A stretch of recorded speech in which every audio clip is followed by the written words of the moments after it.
siang semua. Oke, kembali lagi di Saka Pesata volume 19. Ayo, siapa yang kangen dengan saya, host terkece di Saka Pesata, Astrid Janitias. Nah, sekarang saya lagi di TV Corner ya, Kak ya? Iya. Nah, penasaran siapa bintang tamunya? Kita kenalan yuk. Ya, oke, Kak. Nah, jadi untuk kakak mungkin bisa memperkenalkan nama, terus pekerjaan kakak apa, biasanya di sehari-hari panggilannya apa, umur berapa. Oke, silakan. Ya, terima kasih. Saya dengan Hilman Afandi, biasa dipanggil Hilman aja. Terus kemudian saya profesi sebagai event organizer, kemudian multimedia dan digital branding gitu. Oke. Nah, untuk sehari-hari biasanya kakak dipanggil apa tuh biasa di kantor? Hilman. Oke. Kak siapa? Hilman. Oke, Kak Hilman ya? Iya. Oke. Nah, dengar-dengar kakak ini merupakan CEO dari Indis Multimedia Production ya, Kak ya? Iya, betul. Nah, oke, itu biasanya ngapain aja itu, Kak?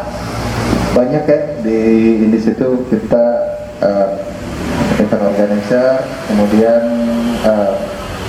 kita juga video production, digital branding, kemudian kita juga yang berkaitan dengan audio visual dan gitu kurang lebihnya.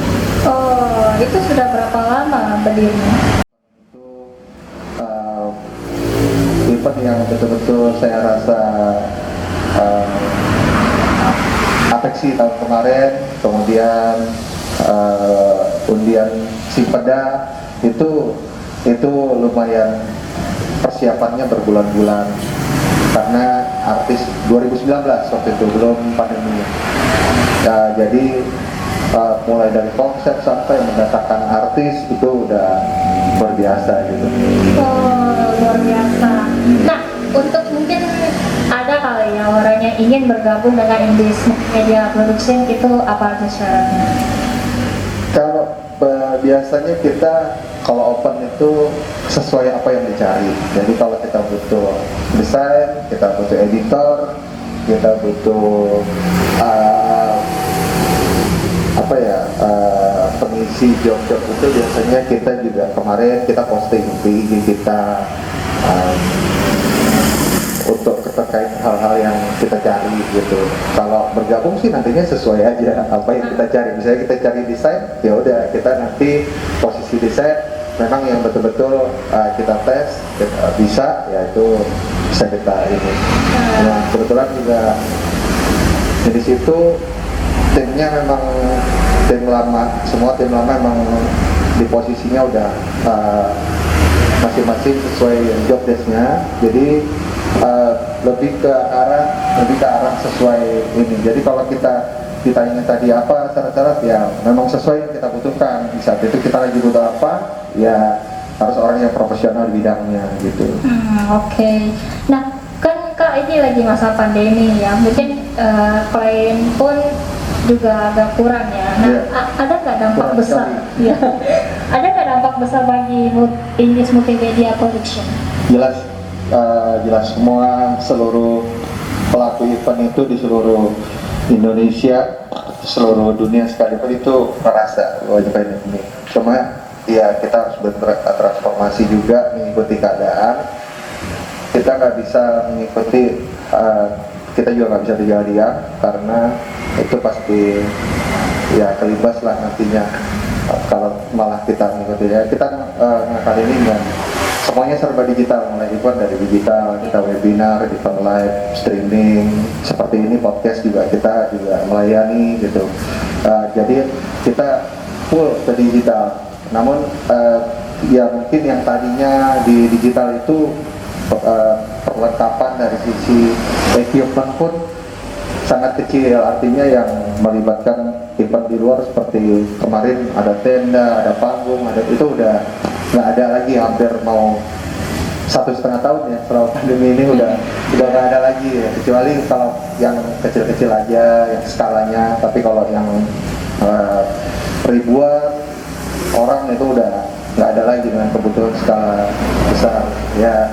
Itu dirasain semua sih, artinya kita nggak bisa berpasrah diri juga, harus ya kita bagaimana cara ngatasinnya itu juga untuk semua lah, semua bidang pasti semua merasakannya gitu.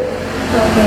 Nah Kak, saya penasaran nih, apa strategi Kakak menghadapi pekerjaan begini, apalagi di masa pandemi gitu, biar agar tetap jalan dan juga tidak menimbulkan kerugian, kalau bisa dibilang ya Kak ya. Kalau strategi yang tadi saya sebutkan tadi itu full ke digital. Nah, artinya kita main di semuanya serba digital. Event-event itu juga kita arahkan ke webinar, ke live event. Jadi kita udah nggak bisa mengharapkan event offline seperti sebelumnya. Kita juga mengembangkan usaha-usaha yang lain yang artinya itu digital branding, pembuatan video promo, terus kemudian desain promo, kemudian kita juga lebih banyak ke arah semuanya serba digital, artinya apapun itu kita coba cari peluang nih yang kosong apa nih, artinya kayak kemarin nih event-event semuanya serba Zoom, terus kemudian serba live event. Kita lihat nih di Jakarta udah pada main kayak gitu, ya udah kita ikutin, itu patokan kita. Strategi lainnya sih dari kita coba tekan kos pengeluaran, artinya yang tadinya pengeluarannya sekian kita turunkan, karena sudah harus menyesuaikan juga daripada kita terkena imbasnya terlalu berlebihan gitu. Jadi ya cara-cara seperti itu yang kita lakukan. Mungkin untuk orang-orang yang memiliki usaha kuliner yang ingin makanannya dipromosikan, itu biasanya dikenakan berapa untuk video promo? Nggak tentu sih sebenarnya. Ya, kalau biaya produksi itu kita lihat dari konsep, tapi kebanyakan mulai dari 500.000 pun ada kita paket kita. Jadi kita lihat konsepnya, videonya ini seperti apa, apakah nanti ada permintaan lain. Cuma standar paketnya itu ada kita buat mulai 500.000 itu ada. Dan itu sesuai kesulitan mengeditnya atau seperti apa? Ya, sesuai tingkat konsep ya, tingkat kreatifnya konsep biasanya tuh. Tapi umumnya sih kalau cuma makanan ya kayak gitu aja saat ini. Cuma kalau konsep penyajian, konsep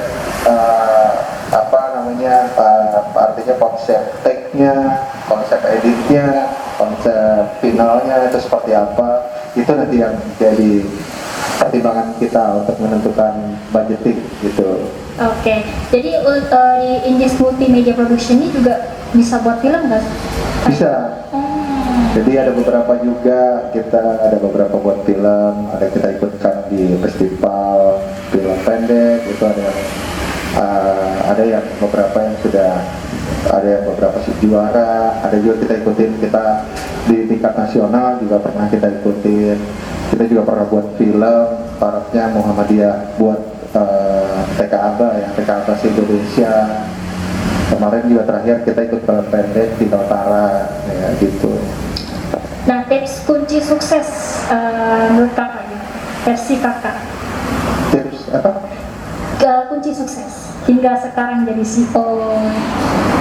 Sebenarnya kalau tips suksesnya sih khususnya saya mau berbagi di saat ini ya, di saat situasi ini ya. Karena kalau di situasi kemarin semuanya serba mudah, semuanya serba enak ya. Mungkin saya berbagi di situasi pandemi ini yang semua merasakan, artinya semua itu pasti ada jalannya. Kita posisikan ini sebagai, artinya kalau kita ngikutin keadaan, kita seperti ini aja terus tanpa kita mengembangkan kreativitas. Banyak ya, ketika kemarin kita mungkin nggak sempat berdiam di rumah, itu mungkin kalau kerjaan jarang gitu, artinya kita balik juga dan ikutin selalu perkembangan zaman lah istilahnya, khususnya di dunia seperti saya. Kita ikutin perkembangan zaman, kita update bisa di medsos, di YouTube, apa yang jadi trademark saat ini. Nah itu kita ikutin. Khusus di pelaku sekarang sih sebenarnya meminimalkan pengeluaran sebenarnya itu. Jadi dibatasi lah apa kira-kira yang harus dilakukan untuk pengeluaran, dilihat pemasukannya. Kemudian seperti dunia digital itu seperti harga kamera itu sebenarnya kan harganya sangat mahal satu kamera untuk teman-teman memulai usaha seperti audiovisual. Cuma itu juga kita nggak bisa ikuti, artinya jangan dipaksakan untuk membeli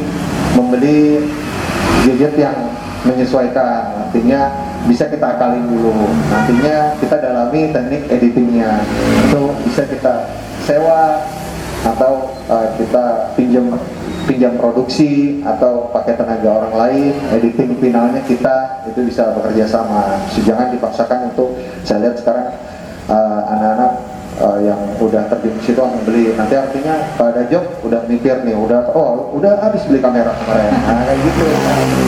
Nah kira-kira kurang lebihnya strateginya seperti itulah, kurang lebih sama aja. Jadi pandemi inilah mengatasinya kurang lebih seperti itu kalau saya gitu. Kak, kita kembali ke praktek.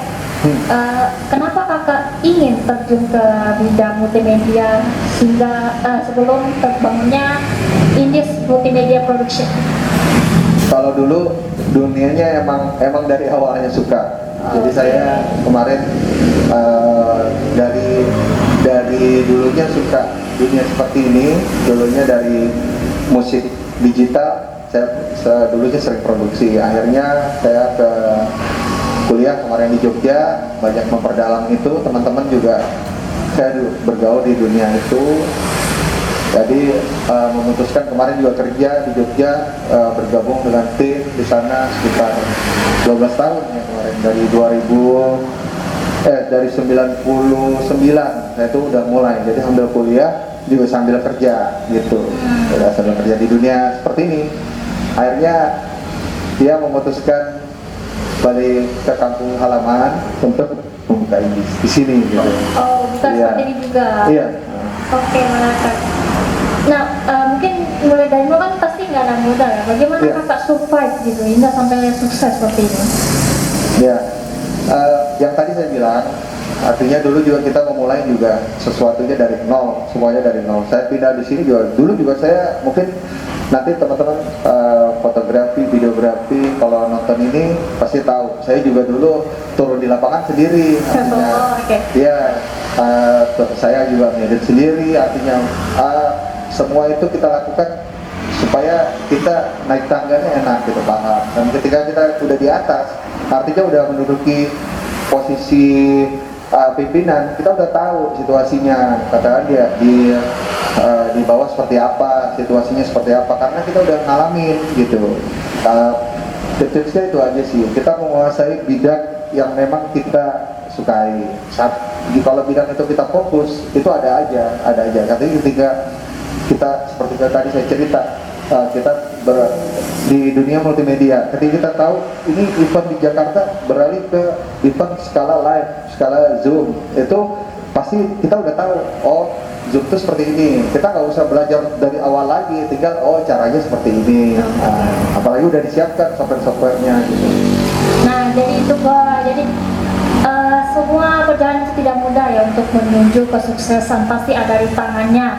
Nah jadi usahakan jangan pantang menyerah dan juga tetap terus belajar ya. Betul.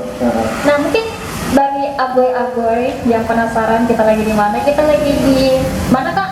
Di Hipmi Corner. Oke. Untuk Hipmi itu apa sih kak? Saya bingung nih. Hipmi itu Himpunan Pengusaha Muda Indonesia. Oke. Organisasi. Oke. Jadi kalau bagi kalian yang ingin nongki-nongki ya, mungkin bisa ke sini, suasananya juga enak dan juga minumannya juga mantep boy. Nah, setelah kita berlanjut nih kak, bagaimana tentang pandangan kakak mengenai anak-anak yang mengikuti Saka Pariwisata? Menurut saya kebetulan saya sudah mengikuti kegiatannya beberapa kali ini. Bagus ya, terutama untuk dunia pariwisata. Dan saya lihat juga update banget setiap. Keren ya? Iya, update banget. Ya cocok lah karena bidangnya pada pariwisata. Dan juga apa ya, dari segi postingan itu juga kreatif artinya, dan yang penting itu selalu update, itu yang penting. Kalau postingan kreatif tapi sebulan sekali, cuma sebulan 2 kali 3 kali posting ya. Iya, viewer pasti hilang udah. Iya. Oke, ada nggak pesan dan kesan bagi anak muda zaman sekarang ini? Pesan saya ke dalam dunia kreatif lah khususnya ya, terus belajar aja. Sekarang media belajar itu banyak, jadi dari YouTube, dari IG itu banyak sekali. Kemudian belajar mencoba, terus mencoba. Artinya dunia ini semakin kita coba, semakin kita menguasai, itu semakin baik gitu. Nah, di dunia, apalagi dunia event juga seperti itu, semakin kita banyak mendalami bidang ini, itu semakin terlatih. Dan terakhir, fokus. Nah, artinya kalau udah fokus itu jalan terus gitu. Kalau udah fokus, udah bidangnya itu, udah fokus saja. Kan kalau sebentar-sebentar bidangnya ganti. Nanti kalau jadi ada job ini diambil lagi juga. Nanti balik lagi jadi banyak profesi. Ntar malah ya semuanya separuh-separuh gitu. Jadi artinya fokus itu, orang fokus itu pasti lebih daripada orang yang setengah-setengah gitu. Jadi kalau kita fokus pasti mendalami bidang yang kita sukai gitu. Oke.